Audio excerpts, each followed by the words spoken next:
Assalamualaikum warahmatullahi wabarakatuh. Sahabat beriman yang dirahmati Allah Subhanahu wa taala. Dalam surat Al-Mu'minun ayat 99 sampai 108, Allah Subhanahu wa taala menjelaskan bagaimana kematian akan datang menghampiri orang-orang yang fasik dan juga lalai ketika ajal menjemput mereka yang tidak siap menghadapi hari kebangkitan. Meskipun mereka hebat dalam urusan dunia, mereka sangat kurang dalam hal agama. Saat kematian menjemput orang-orang yang lebih peduli pada dunia tetapi lalai dalam ibadah dan kewajiban kepada Allah, mereka akan merasakan penyesalan yang mendalam. Di saat seperti itu, mereka akan berkata, "Ya Allah, kembalikan aku ke dunia. Kembalikan aku ke sana agar aku bisa beramal soleh atas apa yang dulu aku tinggalkan." Namun Allah menjawab dengan tegas, "Tidak. Itu hanya kata-kata yang kau ucapkan sebagai bentuk penyesalan, tetapi tidak ada artinya sekarang." Mereka ingin kembali ke dunia untuk memperbaiki kesalahan, namun kesempatan itu telah berlalu.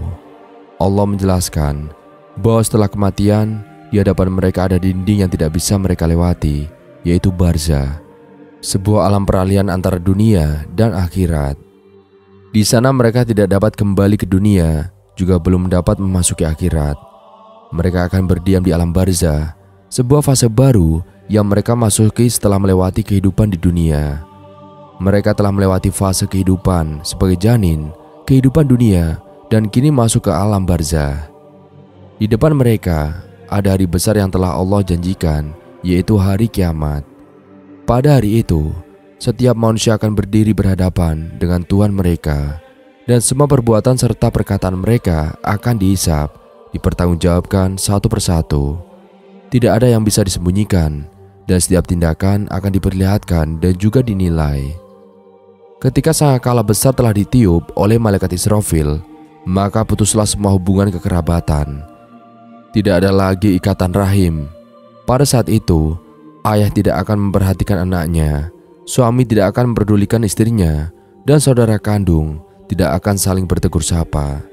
Meskipun mereka saling melihat satu sama lain, seperti yang Allah jelaskan di dalam surat Al-Ma'arij, mereka hanya bisa menatap, tetapi tidak akan ada yang bertanya atau peduli satu sama lain. Ayah melihat anaknya, suami melihat istrinya, saudara melihat saudaranya, tetapi semua dalam ketakutan dan juga kebingungan yang mendalam. Firman Allah Ta'ala mengisyaratkan bahwa meskipun mereka saling berhadapan, tidak ada yang bertanya mengenai keadaan satu sama lain. Setiap orang sibuk dengan urusannya masing-masing. Maka siapa yang pada hari itu dibangkitkan dan berjumpa dengan Tuhannya dengan membawa amalan-amalan solehnya, Allah akan mendatangkan saksi-saksi, dan setiap orang akan memiliki satu pengiring serta satu saksi.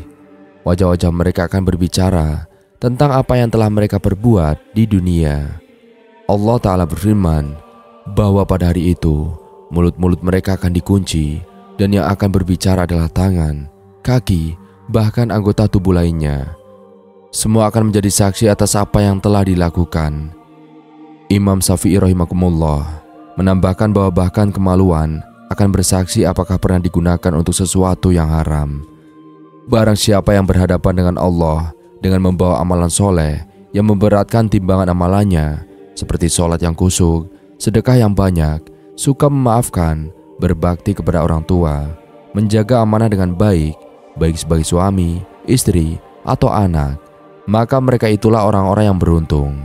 Mereka akan selamat dari azab dan masuk ke dalam surga Allah dengan segala kenikmatannya.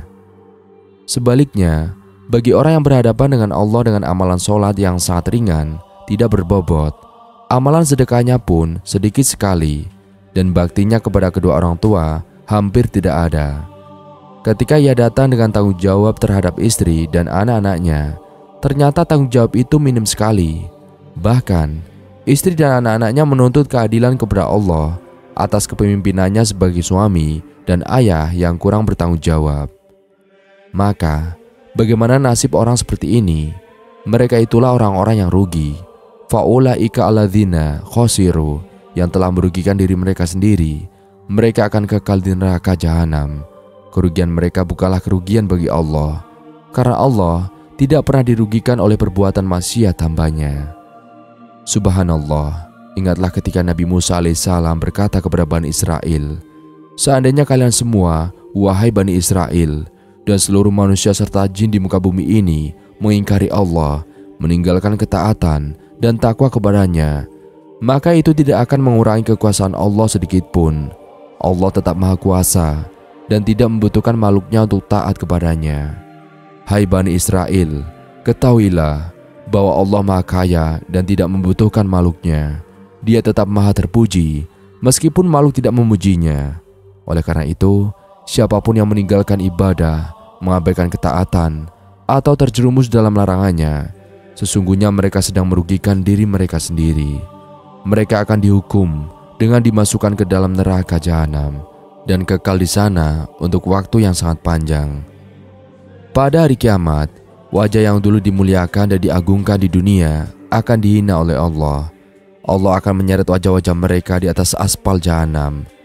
Wajah-wajah itu akan berubah menjadi muram, rusak dan cacat. Allah kemudian akan berkata kepada hamba-hambanya yang baru saja dilemparkan ke dalam jahanam, "Bukanlah ayat-ayatku telah dibacakan kepadamu? Bukanlah kalian mendengar ayat-ayat itu di majelis-majelis taklim, di mimbar-mimbar, dan di corong-corong masjid? Bukankah kalian telah diingatkan tentang firmanku, tentang hadis Rasulku yang disampaikan oleh para ustadz dan mubalik? Namun kalian mendustakannya. Kalian meragukan kebenaran ayat-ayat itu." Allah kemudian mengingatkan, "Hai hamba-hambaku, aku tidak pernah berbuat zalim kepada kalian. Semua ini adalah akibat dari perbuatan kalian sendiri." Ketika hamba-hamba yang dicemplungkan ke dalam jahanam itu mulai berbicara, mereka akan mengeluhkan keadaan mereka kepada Allah, dan mereka berkata, "Ya Allah, hawa nafsu kami telah mengalahkan kami. Syahwat kami telah membuat kami seperti ini. Kami telah kalah oleh keinginan-keinginan kami, seperti keinginan akan uang, kekuasaan dan wanita. Kami memasuki tempat-tempat yang diharamkan oleh Allah dan mencari harta dengan cara yang tidak diridhoi olehnya. Kami telah dikalahkan oleh hawa nafsu kami sendiri. Kami mengakui bahwa kami adalah kaum yang menyimpang dan telah salah jalan." Mereka meminta, "Ya Allah, keluarkanlah kami dari sini. Kembalikanlah kami ke dunia. Nanti kami akan beramal dengan amalan-amalan yang dulu kami tinggalkan." Dan di dalam surat Fatir, Allah menceritakan situasi serupa di mana mereka di dalam neraka jahanam berteriak, "Robbana akhrijna minha." Ya Allah, kembalikan kami ke dunia. Jika kami kembali ke dunia, pasti kami akan beramal dengan amalan yang lebih baik dari yang telah kami lakukan sebelumnya. Namun di dalam surat Al-Mu'minun, mereka tetap mengatakan, "Robbana akhrijna minha." Ya Allah, kembalikan kami ke dunia. Jika kami kembali ke dunia, kami pasti akan menjadi orang yang soleh. Jika ternyata mereka kembali ke dunia dan tetap melakukan kemaksiatan, mereka sadar bahwa mereka benar-benar orang-orang yang zalim terhadap diri mereka sendiri. Allah menjawab dengan tegas, "Diamlah kalian di dalamnya, dan janganlah sekali-kali kalian berbicara." Allah memerintahkan mereka untuk tetap diam dan tidak berani berbicara kepadanya. Meskipun Dia adalah yang Maha Pengasih dan Maha Penyayang, namun pada saat itu, kemarahannya yang Maha Pengampun dan Maha Pemaaf akan muncul, dan mereka harus tetap berlutut dalam keadaan penuh penyesalan. Ini adalah balasan bagi orang-orang yang tidak memperdulikan perintah Allah selama hidup di dunia. Mereka hanya akan merasakan penyesalan yang tidak berguna di akhirat, dan air mata darah pun tidak akan bermanfaat. Oleh karena itu, bersabarlah dalam menjalankan hukum Allah, karena Allah telah menyiapkan segala sesuatu bagi orang-orang yang sabar dalam menapaki agamanya. Saudaraku dalam iman, dunia ini hanyalah permainan dan kesenangan sementara. Allah berfirman, "Aku sedang mengawasimu," karena Allah memperhatikan setiap gerak-gerik hambanya yang menjalankan agamanya. Oleh karena itu, sabarlah dan tunjukkan bahwa kalian adalah hamba-hamba yang terbaik, pengikut yang setia, dan hamba yang paling taat kepada Allah Subhanahu wa Ta'ala. Sahabat yang beriman yang dirahmati Allah Subhanahu wa Ta'ala, inilah nama-nama neraka. Neraka sendiri mempunyai tingkatan dan kategorinya masing-masing berdasarkan pada perbuatan dosa yang dilakukan. Al-Quran menyebutkan bahwa ada 8 nama-nama neraka beserta dengan tingkatannya, dan berikut ini nama-nama neraka, dosa-dosa, dan calon penghuninya. 1. neraka jahanam. Neraka jahanam adalah salah satu nama neraka yang sudah tidak asing lagi didengar. Neraka jahanam menduduki tingkatan pertama atau tingkatan yang paling atas dari neraka. Neraka jahanam akan digunakan oleh umat Nabi Muhammad SAW yang senang melakukan maksiat atau dosa besar, namun tidak segera bertaubat kepada Allah Subhanahu wa Ta'ala. Orang-orang yang berada di dalam neraka ini akan disiksa sesuai dengan banyaknya dosa selama di dunia. Tak hanya itu, calon penghuni neraka jahanam adalah orang-orang yang durhaka, munafik, kafir, dan selalu mengabaikan perintah Allah Subhanahu wa Ta'ala.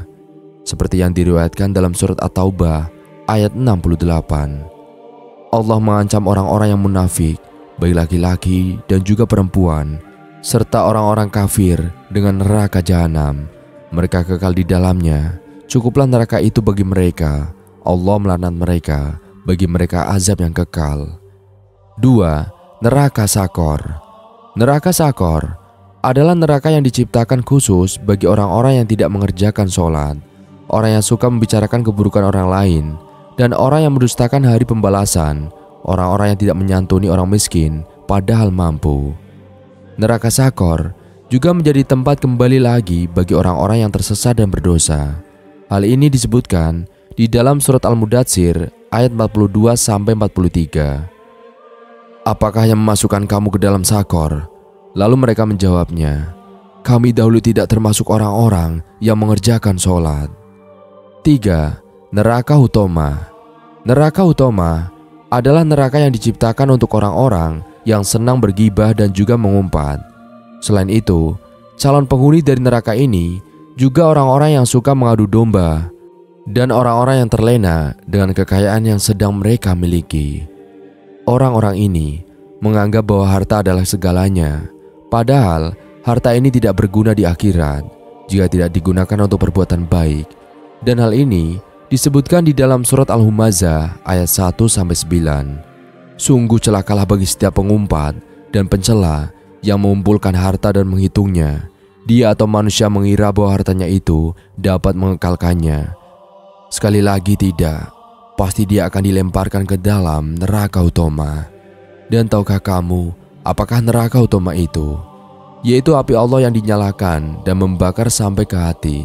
Sungguh, api tersebut ditutup rapat atas diri mereka, sedangkan mereka itu diikat pada tiang-tiang yang panjang. 4. Neraka Jahim. Neraka Jahim adalah neraka yang digunakan untuk menyiksa orang-orang musyrik atau yang menyekutukan Allah. Neraka Jahim memiliki api yang menyala-nyala dan juga melahap.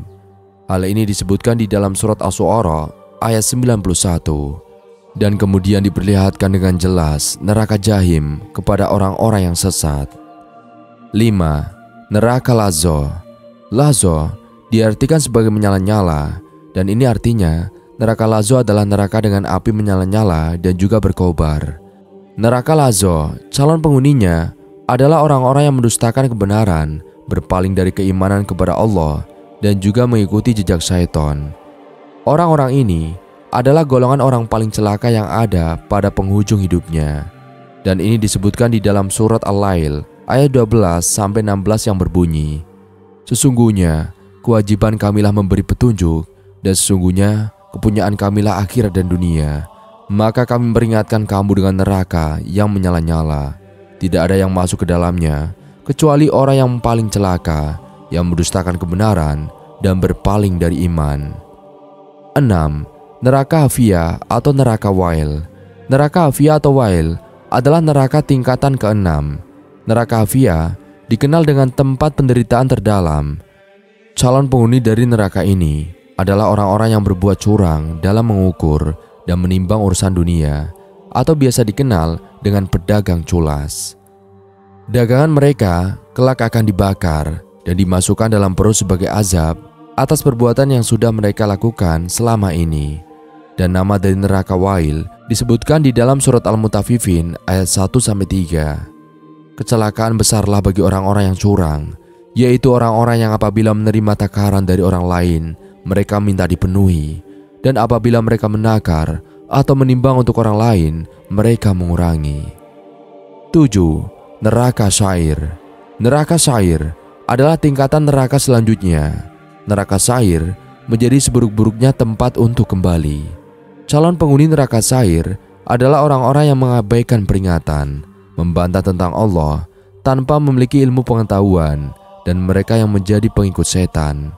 Selain itu, neraka ini juga dihuni oleh orang-orang yang semasa hidupnya berbuat zolim, yakni dengan memakan harta anak yatim.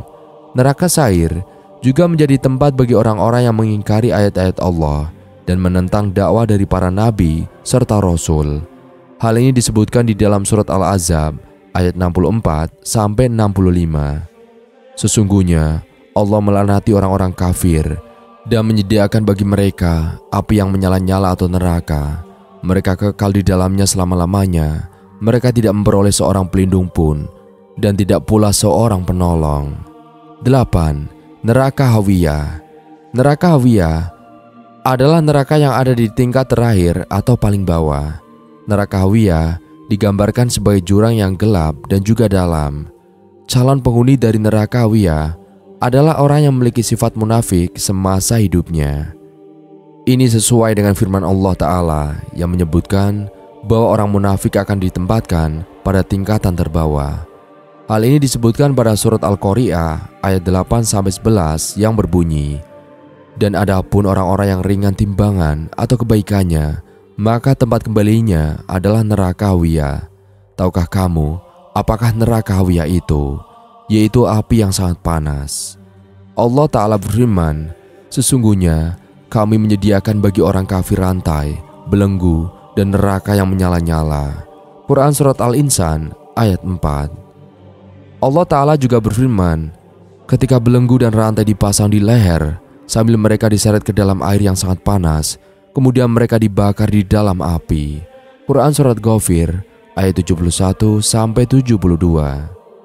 Sahabat beriman yang dirahmati Allah Subhanahu wa Ta'ala, dari Abu Hurairah radhiyallahu an, Nabi Muhammad SAW bersabda, "Api yang dinyalakan oleh Ibnu Adam adalah satu bagian dari 70 bagian dari panasnya api jahanam." Hadis riwayat Bukhari nomor 3265, Muslim nomor 2834. Orang-orang munafik berkata, "Janganlah kamu berangkat pergi berperang dalam panas terik ini. Katakanlah, api neraka jahanam itu lebih panasnya jikalau mereka mengetahui." Quran Surat At-Taubah ayat 81. Dan tahukah kamu apakah neraka Hawiyah itu? Yaitu api yang sangat panas. Quran Surat Al-Qari'ah ayat 10-11. Mereka tidak merasakan kesejukan di dalamnya dan tidak pula mendapat minuman selain air yang mendidih dan air yang sangat dingin. Quran Surat An-Naba ayat 24-25. Ghasaq ditafsirkan oleh sebagian ulama sebagai nanah, dan sebagian ulama yang lain menafsirkan bahwa ghasaq adalah air yang busuk yang sangat dingin. Ibnu Katsir dalam tafsirnya yang menggabungkan dua makna ini, maka ghasaq adalah air yang busuk yang luar biasa dingin tak tertahankan, yang berasal dari nanah dan keringat penghuni neraka. Dari Abu Hurairah radhiyallahu an, Nabi Muhammad SAW bersabda, "Neraka mengadu kepada Robnya. Ia berkata, 'Robku, sebagian dariku menghancurkan sebagian yang lainnya.' Allah Ta'ala berfirman kepada neraka, 'Jika demikian, maka engkau dapat bernafas 2 kali, satu nafas di musim dingin dan satu nafas di musim panas. Maka itulah panas yang paling panas dan dingin yang paling dingin.'" Hadis riwayat Bukhari nomor 3260, Muslim nomor 617. Bahan bakar neraka adalah manusia yang durhaka serta batu-batu. Allah Ta'ala berfirman, "Hai orang-orang yang beriman, peliharalah dirimu dan keluargamu dari api neraka yang bahan bakarnya adalah manusia dan batu." Penjaganya malaikat-malaikat yang kasar, yang keras, lagi tidak mendurhakai Allah terhadap apa yang diperintahkannya kepada mereka dan selalu mengerjakan apa yang diperintahkan. Quran Surat At-Tahrim ayat 6. Dari Abu Hurairah radhiyallahu an, beliau berkata, "Kami pernah bersama Nabi Muhammad SAW.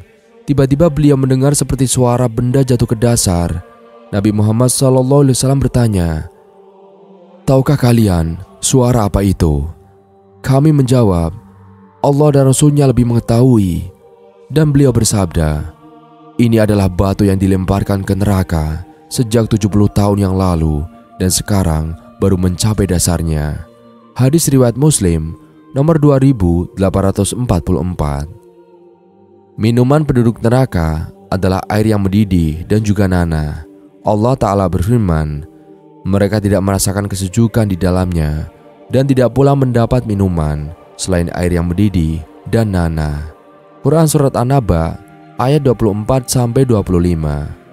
Allah Ta'ala juga berfirman, "Mereka atau penghuni neraka diberi minuman dengan air yang mendidih sehingga memotong usus-usus mereka." Quran Surat Muhammad ayat 15. Di antara makanan penduduk neraka adalah buah zakum.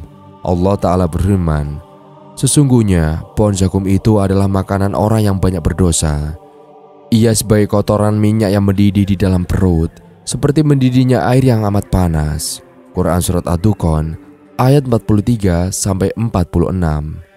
Rasulullah Muhammad SAW bersabda mengenai ngerinya buah zakum, "Kalaulah saja setetes dari buah zakum menetes di dunia, niscaya akan menimbulkan kerusakan terhadap kehidupan penduduk dunia." Hadis riwayat At-Tirmizi nomor 2585 yang berkata hasan sahih. Dari Abdullah bin Abbas radhiyallahu anhuma, Rasulullah Muhammad SAW bersabda, "Allah berjanji kepada peminum khamr bahwa mereka akan diberi minuman berupa tinatul khabal." Para sahabat bertanya, "Apakah tinatul khabal itu?" Nabi Muhammad menjawab, "Yaitu keringatnya penghuni neraka atau ekstrak dari para penghuni neraka." Hadis riwayat Abu Daud nomor 3680, disahihkan oleh Al-Albani dalam Sahih Abu Daud. Demikian sedikit pembahasan mengenai neraka. Semoga kita senantiasa ingat akan akhirat dan ingat akan ngerinya neraka, sehingga senantiasa bersemangat dalam kebaikan dan istiqomah dalam ketaatan. Semoga Allah Ta'ala menjauhkan kita dari neraka dan mengumpulkan kita semua di jannahnya. Amin amin ya robbal alamin. Sekian video kali ini, kurang lebihnya kami mohon dimaafkan. Yang benar datangnya dari Allah Subhanahu wa Ta'ala, khilaf keliru datangnya dari saya pribadi. Wassalamualaikum warahmatullahi wabarakatuh.